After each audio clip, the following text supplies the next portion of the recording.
Shalom saudara yang dikasihi oleh Tuhan, apa kabar saudara hari ini? Saya tetap berdoa agar saudara pada hari ini tetap sehat, ya, tetap bahagia, tetap bersukacita, karena kita sebagai anak-anak Tuhan harus selalu memiliki pengharapan. Karena pengharapan yang ada di dalam Kristus membuat kita selalu bersukacita. Saudara, saya Yohanes akan bersama dengan saudara kurang lebih 15 menit ke depan untuk kita bersama-sama belajar dari program Figur. Kita akan belajar tentang pribadi Yesus, ya, baik melalui pengajarannya, baik melalui sikapnya, cara berpikirnya, perasaannya, serta jati dirinya. Saya berharap saudara akan diberkati melalui program ini, dan program ini akan selalu menjadi tempat saudara belajar lebih dalam lagi tentang pribadi Yesus. Dan kiranya figurnya, pribadinya memberikan inspirasi bagi kehidupan saudara. Dari studio, saya sampaikan, selamat mendengarkan.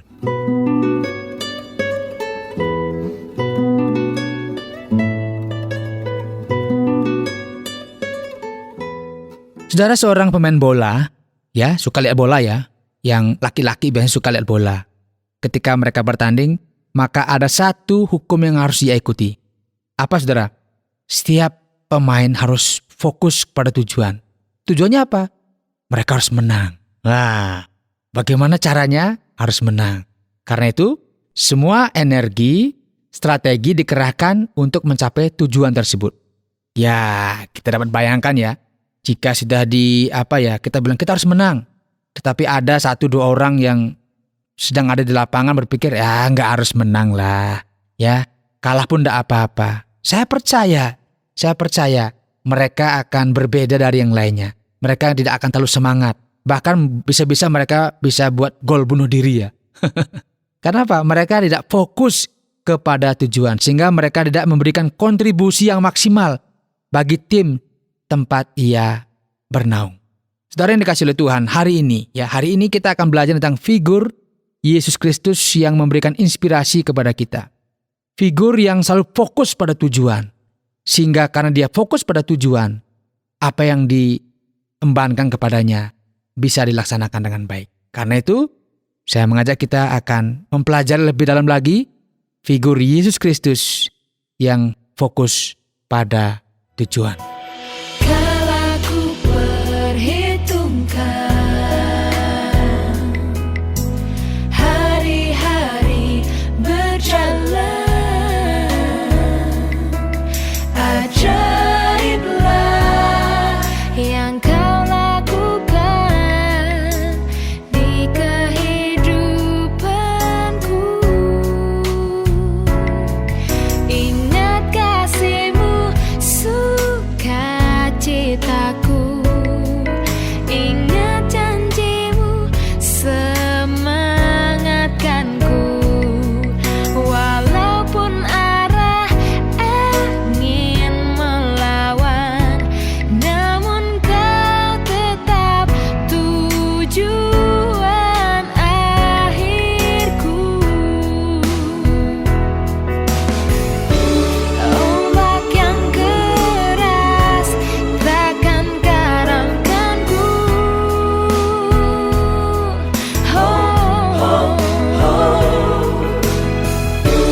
Roh-Mu selalu menegakkanku.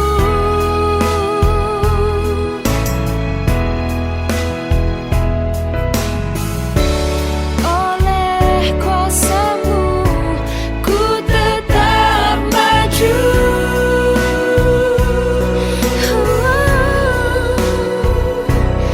Ingat kasih-Mu, sukacitaku.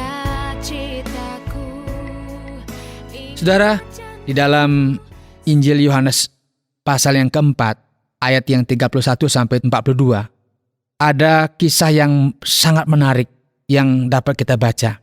Dan bagian tersebut memang tidak dapat dilepaskan begitu saja dengan bagian lainnya di dalam pasal 4. Karena semuanya itu menjadi satu kesatuan kisah yang saling mendukung. Pasal 4, ayat 4 sampai 42 berisikan kisah tentang pelayanan Yesus terhadap seorang wanita Samaria. Ayat 4-26 mengisahkan bagaimana pertemuan Yesus dengan wanita Samaria serta bagaimana Yesus memberikan pencerahan kepada wanita ini tentang hidup yang kekal. Rupanya, saudara, terjadi dialog yang cukup menarik antara Yesus dan wanita Samaria ini. Ya, dialog antara Yesus dan wanita Samaria ini mengalir begitu saja. Dari hal-hal yang berkaitan dengan kehidupan sehari-hari, seperti masalah air, sampai kepada hal-hal yang berkaitan dengan penyembahan kepada Allah yang sejati. Dan rupanya, saudara, wanita ini menemukan sesuatu yang beda dari pengajaran yang diberikan oleh Yesus. Wanita Samaria yang tadinya menutup diri, sekarang mulai terbuka. Dan nampaknya ada keinginan untuk mendapat pencerahan tentang siapakah Allah yang harus disembah dan bagaimana cara untuk menyembahnya. Dialog antara Yesus dan wanita Samaria ini diakhiri dengan sebuah pernyataan dari Yesus yang mengatakan, "Akulah dia yang sedang berkata-kata dengan engkau." Saudara, Yesus ingin mengungkapkan jati dirinya sebagai Mesias, sebagai pribadi yang diurapi, yang dinanti-nantikan oleh bangsa Israel pada masa itu, dan tentunya juga bagi wanita Samaria ini. Rupanya dialog antara Yesus dan wanita Samaria ini terhenti, saudara. Berhenti. Karena apa?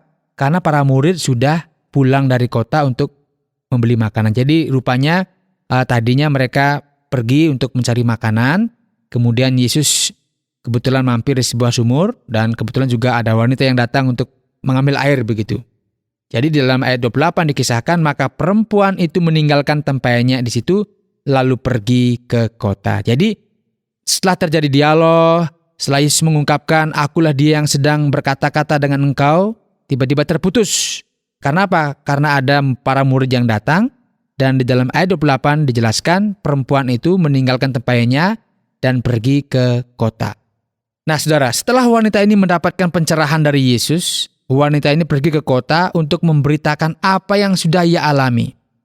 Namun di sisi lain, para murid datang kepada Yesus untuk mengajaknya makan. Nah, ini beda. Satunya pergi ke kota untuk apa? Memberitahukan apa yang sudah dialami. Tetapi di sisi yang lain, murid datang untuk mengajak Yesus makan. Di dalam ayat yang ke-31 dituliskan, sementara itu murid-muridnya mengajak dia, katanya, "Rabi, makanlah." Apa yang dilakukan oleh para murid terhadap Yesus merupakan sikap yang wajar ya. Karena kan mereka beli makan, ya pasti mengajak, "Ayo makan." Karena memang benar ya, dan wajar juga para murid ya mengajak gurunya makan. Karena memang sudah waktunya makan, itu kan siang hari. Namun apa reaksi saudara? Apa reaksi Yesus ketika para murid menawari agar Yesus makan? Di dalam ayat 34 dikatakan, kata Yesus kepada mereka, Makananku ialah melakukan kehendak Dia yang mengutus aku dan menyelesaikan pekerjaannya. Wah, ini dia. Makananku ialah melakukan kehendak Dia yang mengutus aku dan menyelesaikan pekerjaannya. Saudara, kalau saudara jadi murid-murid Yesus, kira-kira heran nggak? Heran? Pasti heran, saya juga heran. Diajak makan kok jawabannya beda. Ayo makan.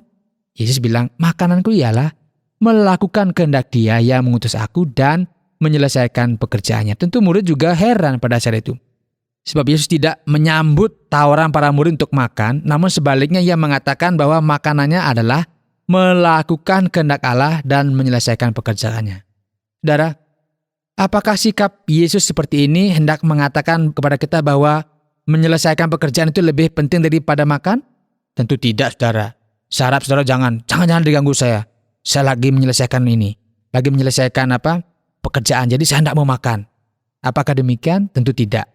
Yesus pribadi yang sangat menghargai kehidupan ini. Buktinya apa, saudara? Buktinya ketika banyak orang yang datang kepadanya, dan ketika waktu untuk makan, maka Yesus memberi mereka makan dengan cara apa? Dengan cara membuat mujizat. 5 roti dan 2 ikan sanggup mengenyangkan lebih daripada 5.000 orang. Itu buktinya bahwa Dia tidak anti kepada makanan. Tetapi apa yang Yesus tunjukkan kepada para murid merupakan konsistensi Yesus di dalam fokus kepada tujuan. Yesus sedang menjelaskan bahwa tujuan Ia datang ke dunia ini adalah untuk apa? Melakukan kehendak Allah dan menyelesaikan pekerjaannya. Apa yang barusan Ia lakukan bagi wanita Samaria ini adalah melakukan kehendak Allah dan menyelesaikan pekerjaannya, yaitu karya keselamatan bagi semua umat manusia. Itulah sebabnya Yesus mengalihkan fokus para murid dari hal makanan kepada hal-hal yang lebih bersifat kekekalan. Di dalam ayat 35 dituliskan, bukankah kamu mengatakan 4 bulan lagi tibalah musim menuai? Tetapi aku berkata kepadamu, lihatlah sekelilingmu dan pandanglah ladang-ladang yang sudah menguning dan matang untuk dituai. Yesus sedang membuka pikiran para murid bahwa masa penuaian itu bukan terjadinya besok, lusa, minggu depan, bulan depan, tahun depan. Tidak, saudara. Masa penuaian itu terjadinya sekarang, hari ini.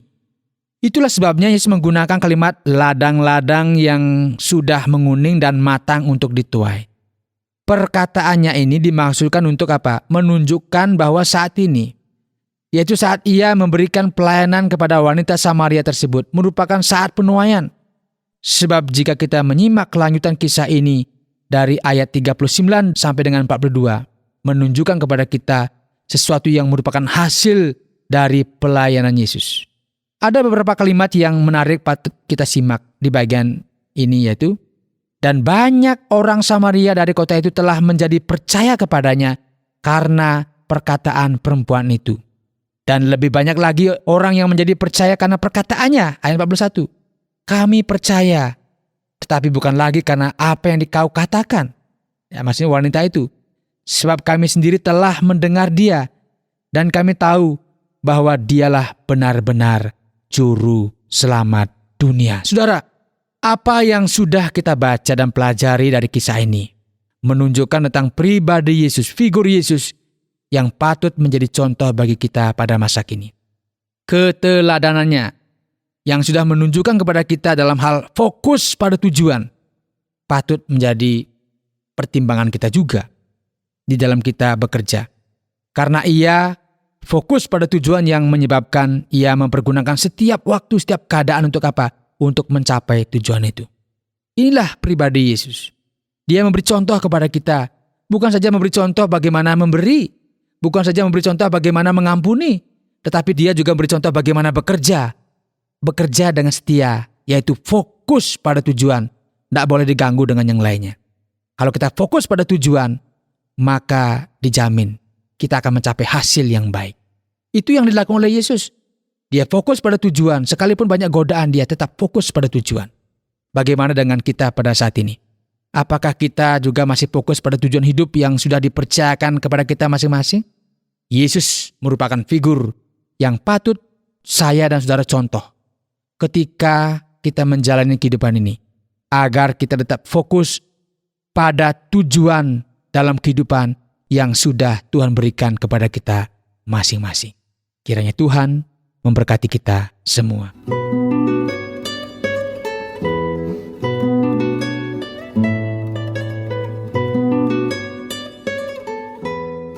Saudara, kita sudah belajar bersama-sama tentang figur Tuhan kita Yesus Kristus yang memberikan inspirasi bagi kita saat ini. Yesus memberikan teladan bagi kita agar selalu fokus pada tujuan hidup kita di dalam Tuhan. Yesus sudah memberikan contoh bahwa apabila kita fokus pada tujuan yang sudah diberikan, maka selalu akan ada kesempatan yang Tuhan bukakan untuk mencapai tujuan tersebut.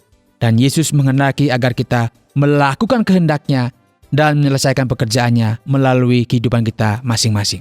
Saudara dapat belajar lebih banyak lagi tentang pribadi Yesus melalui program Figur yang disiarkan melalui radio kesayangan saudara ini, atau juga melalui media-media yang lainnya. Dan jika saudara rindu untuk belajar lebih dalam lagi tentang figur Yesus, silahkan kirimkan surat saudara ke Terminal Pos 261 Batu 65302 Jawa Timur, atau melalui SMS ke 081 333 777 386. Saya Yohanes, mohon pamit dari ruang dengar Anda.